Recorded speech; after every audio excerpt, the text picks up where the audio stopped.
Hello friends, उम्मीद करती हूँ आप सभी काफ़ी अच्छे होंगे। एंड मैं आज आप सभी के लिए बहुत ही इंटरेस्टिंग वीडियो लेके आ चुकी हूँ। एंड इस वीडियो का टाइटल है लता मंगेशकर जी के साथ ख्वाजा साहब का बड़ा करिश्मा। तो जैसा कि आप सभी और हम सभी जानते हैं कि लता मंगेशकर जी बहुत ही अच्छी गायक थी। उनकी आवाज़ में मिठास थी, बहुत ही सुंदर प्रस्तुति वो दिखाया करती थी लोगों को, तो काफ़ी अच्छा लगता है। वो बहुत ही ज़्यादा मतलब अपने गायक से मतलब लोगों का मन मोह लेती थी, ऐसा कह सकते हैं। तो चलिए आज हम इस वीडियो के बारे में देखेंगे कि इस वीडियो में क्या बताया गया, उसके बाद में हम बहुत सारी बातें करेंगे। तो चलिए ये वीडियो बिना किसी देरी के अब स्टार्ट करते हैं फ्रेंड। उसके बाद में हम इस बारे में बात करेंगे, तो प्लीज़ वीडियो को आप सभी बिल्कुल भी स्किप करके ना जाइएगा फ्रेंड्स। तो चलिए अब वीडियो देख। दोस्तों, आज हम आपको हजरत ख्वाजा गरीब नवाज की एक ऐसी जिंदा करामात बताने वाले हैं जिसे देखकर और सुनकर यकीनन आपका दिल खुश हो जाएगा और आप कमेंट बॉक्स में या ख्वाजा लिखने पर मजबूर हो जाओगे। दोस्तों, आज जो वाकया हम आपको बताने वाले हैं, ये वाकया है हजरत ख्वाजा गरीब नवाज और लता मंगेशकर का, जो हिंदुस्तान की एक मशहूर गायिका यानी कि एक मशहूर सिंगर रही है, जिसने गायिका लाइन में बुलंदियों को छुआ था और बहुत नाम कमाया था। लेकिन हम आपको बता दें कि लता मंगेशकर को शुरू में बहुत ज्यादा परेशानियों का सामना करना पड़ा था। बहुत ज्यादा परेशान हुई थी लता जी। लेकिन फिर जब लता मंगेशकर एक बार अपनी परेशानियों को लेकर अजमेर शरीफ की दरगाह में गई, यानी कि ख्वाजा गरीब नवाज की बारगाह में गई, तो उस वक्त लता मंगेशकर के साथ में ख्वाजा गरीब नवाज का ऐसा क्या करिश्मा हुआ कि फिर लता मंगेशकर ने कभी भी पीछे मुड़कर नहीं देखा। दोस्तों, पूरे वाकये को सुनकर आप भी हैरान रह जाओगे, इसलिए आज का ये वीडियो आप सभी के लिए बहुत खास है। आप इसको आखिर तक जरूर देखें। और सबसे पहले ख्वाजा गरीब नवाज की मोहब्बत में आप इस वीडियो को दिल से एक लाइक जरूर कर दें और अल्लाह के वास्ते वीडियो को आगे शेयर भी कर दें, ताकि और भी लोगों के पास में ये वीडियो पहुँच जाए। तो आइए दोस्तों, अल्लाह के पाक नाम से वीडियो शुरू करते हैं। दोस्तों, जैसा कि आप सब जानते हो कि लता मंगेशकर हमारे हिंदुस्तान की एक मशहूर गायिका रही है, यानी कि लता मंगेशकर ने हर तरह के गानों में बहुत नाम कमाया है, चाहे वो क्लासिक फोक हो या फिर सूफी सॉन्ग हो। लता मंगेशकर हमें हर जगह पर बुलंद नजर आती थी। हालांकि पिछले दिनों इस मशहूर गायिका का 92 साल की उम्र में इंतकाल हो गया था, यानी कि लता मंगेशकर इस दुनिया से चल बसी थी। दोस्तों, 7 दयों तक संगीत की दुनिया में बेताज मलिका रहने वाली लता मंगेशकर का आगाज बिल्कुल सादा और बहुत मुश्किल भरा था, क्योंकि उस वक्त फिल्मी गजल उर्दू जबान में ही लिखी जाती थी और फिर उर्दू जबान में ही गाई जाती थी। दोस्तों, जिस दौर में लता मंगेशकर ने इस फील्ड में कदम रखा था, उस दौर में उर्दू जबान का ही चलन हुआ करता था। इसलिए शुरू में लता मंगेशकर का बोलने का लहजा बिल्कुल भी अच्छा नहीं था। ये देखकर फिर लता जी बहुत मायूस हो गई और बहुत ज्यादा परेशान रहने लगी थी।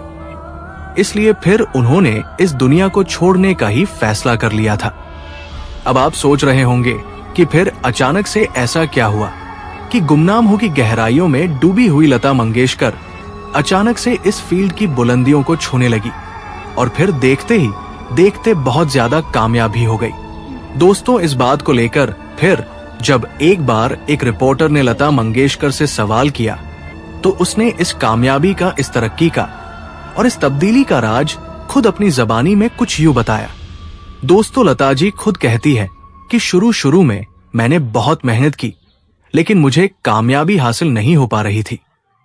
यानी कि जैसी कामयाबी मेरे दिल की ख्वाहिश थी, वैसी कामयाबी मुझे हासिल नहीं हो पा रही थी। इस बात को लेकर मैं बहुत ज्यादा परेशान रहने लगी थी। मैं अपने भगवान से प्रार्थना करती रहती थी कि भगवान मुझे भी कामयाबी मिल जाए और मैं भी एक अच्छी गायिका बन जाऊं। लेकिन उस वक्त कुछ भी बात नहीं बन पा रही थी। कुछ भी ऐसा होता हुआ नजर नहीं आ रहा था जिससे मुझे सराहना मिले और मैं कामयाब हो जाऊं। लेकिन फिर एक दिन मैंने एक मुसल्ला फकीर से ख्वाजा गरीब नवाज की बातें सुनी और मैंने उस फकीर के मुंह से सुना कि ख्वाजा गरीब नवाज अल्लाह के एक ऐसे महबूब वली हैं कि आप फकीर को भी बादशाह बना सकते हैं। फकीर की इन बातों को सुनकर मैं बहुत ज्यादा मुतासिर हो गई। इसलिए फिर कुछ महीनों के बाद ही, यानी कि उस फकीर से मिलने के कुछ महीनों के बाद ही, मैंने अपने ख्वाब में देखा कि मैं हजरत ख्वाजा गरीब नवाज के दरबार में हाजिर हूं। यानी कि अजमेर दरगाह में ख्वाजा गरीब नवाज की मजार शरीफ पर हाजिरी देने के लिए गई हूं और वहां पर जाकर मैं अपनी कामयाबी के लिए दुआ भी कर रही हूं। ये नजारा देखकर मैं खुद को बहुत ही ज्यादा पुरसकून और हल्का फुल्का महसूस कर रही थी। फिर मैंने देखा कि अजमेर दरगाह के एक तरफ से एक बुजुर्ग बाबा अचानक से जाहिर हो गए और आकर उन्होंने मेरे सर पर सफाक दल दिया। फिर वो बुजुर्ग बाबा जो फकीर थे, उन्होंने मुझसे फरमाया कि बेटा परेशान ना हो, अब तू पीछे मुड़कर कभी भी मत देखना, जा तेरी बुलंदी का आगाज अब से शुरू हो गया है। इतना कहकर उस बुजुर्ग फकीर बाबा ने एक सब्ज रंग का कपड़ा, जो कि एक चादर थी, उसे मेरे सर पर उड़ा दिया। फिर जब मैं अपने उस ख्वाब से बेदार हुई तो मैंने ख्वाब से बेदार होते ही अपने सब घर वालों को ये पूरा ख्वाब बता दिया। यानी कि उन सबको बता दिया कि मैंने ऐसा ऐसा ख्वाब देखा है। मुझे ख्वाब में एक बुजुर्ग फकीर बाबा दिखे हैं जिन्होंने कहा है कि बेटी अब तेरी बुलंदी का दौर शुरू हो चुका है। इतना कहकर फिर मैंने अपने घर वालों से कहा कि मैं अजमेर शरीफ दरगाह में, यानी कि हजरत ख्वाजा गरीब नवाज के मजार शरीफ पर हाजिरी देना चाहती हूँ, क्योंकि अब मेरी बड़ी दिली इच्छा हो चुकी थी कि मैं अजमेर शरीफ की दरगाह में जाकर हाजिरी दूं। मगर मेरी इन बातों को सुनकर मेरे घर वाले मुझसे कहने लगे कि बेटा, ये सिर्फ तुम्हारा एक वहम है, ऐसा कुछ भी नहीं है और सपना तो बस सपना ही होता है, सपना कभी भी पूरा नहीं हुआ करता है। क्योंकि मेरे घर वालों के नजर में ये सिर्फ एक सपना था, लेकिन मुझे पता था कि इस्लाम में ख्वाब को बहुत ज्यादा अहमियत दी गई है और इसकी वजह यह है कि ख्वाब के जरिए से बहुत सारे अंबिया किराम को वही भी भेजी गई थी। इसलिए इस्लाम के हिसाब से लोगों के लिए ख्वाब बहुत ज्यादा मायने रखता है। खैर दोस्तों, लता मंगेशकर ने रिपोर्टर को आगे बताया कि इसके बाद मैंने जिद पकड़ ली कि मुझे हजरत ख्वाजा गरीब नवाज की दरगाह में जाकर आपके मजार शरीफ पर हाजिरी देनी है। फिर आखिरकार मेरी इस जिद के आगे मेरे घर वालों ने मेरी बात मान ली। वजह शायद उन लोगों की यही रही होगी कि हम लोग हिंदू धर्म से थे और अजमेर शरीफ में जो दरगाह है वो एक मुस्लिम दरवेश की थी। इसलिए किसी मुसलमान बुजुर्ग की दरगाह पर जाना हमारे लोगों की नजर में मुनासिब नहीं होता था कि लोग क्या कहेंगे। शायद इसीलिए मेरे घर वाले मुझे अजमेर दरगाह में जाने के लिए मना कर रहे थे। लेकिन अब आखिरकार मुझे जाने की इजाजत मिल ही गई थी। इसके बाद में अपने कुछ खास दोस्तों और अजीज लोगों के साथ अजमेर शरीफ की दरगाह में हाजिर हो गई। जब हम वहां पर पहुंचे थे तो उस वक्त रात का वक्त हो चुका था और वहां का मंजर मुझे बिल्कुल मेरे ख्वाब के जैसा ही नजर आ रहा था। मैं खुद को जैसे ख्वाब में पुरसकून महसूस कर रही थी। अब वैसे ही हकीकत में भी मैं खुद को बहुत ज्यादा पुरसकून महसूस कर रही थी और मुतमईन होकर रूहानी दुनिया की एक फर्ज समझ रही थी।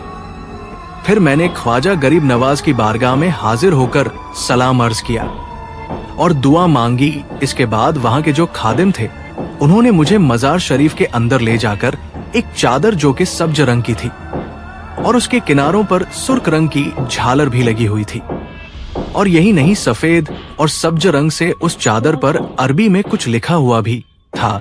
उस चादर को उन्होंने मेरे हवाले कर दिया। लेकिन उस चादर को मेरे हवाले करते हुए उन्होंने एक अजीबोगरीब बात मुझसे कह दी।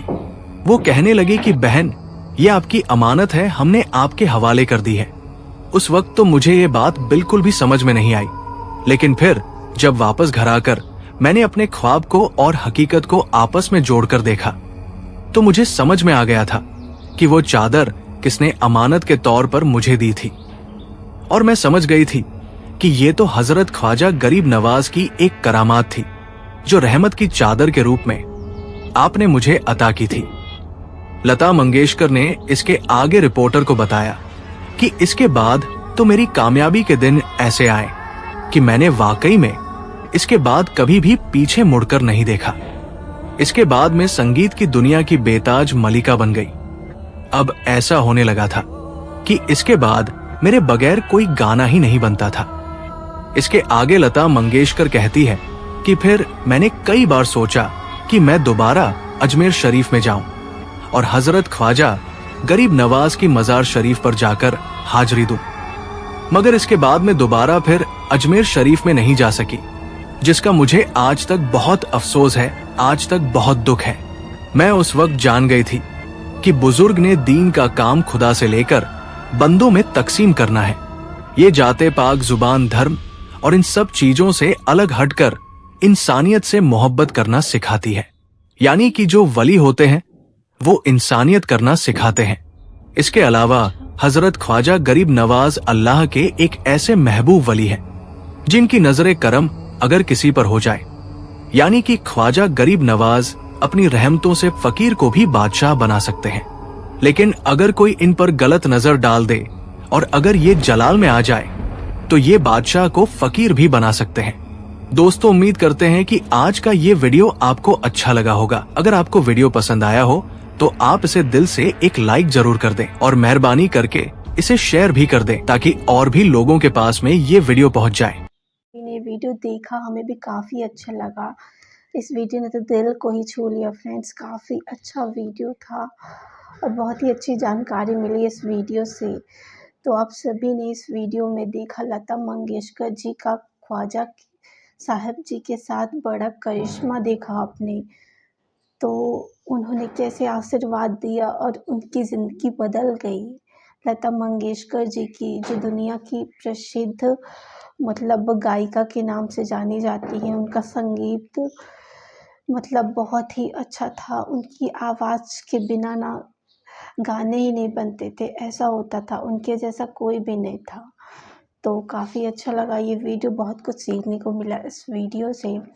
तो आप सभी को भी काफ़ी अच्छा लगा होगा और ये ख़ास बातें मुझे भी नहीं पता थी, तो आज अच्छा लगा ये जान के।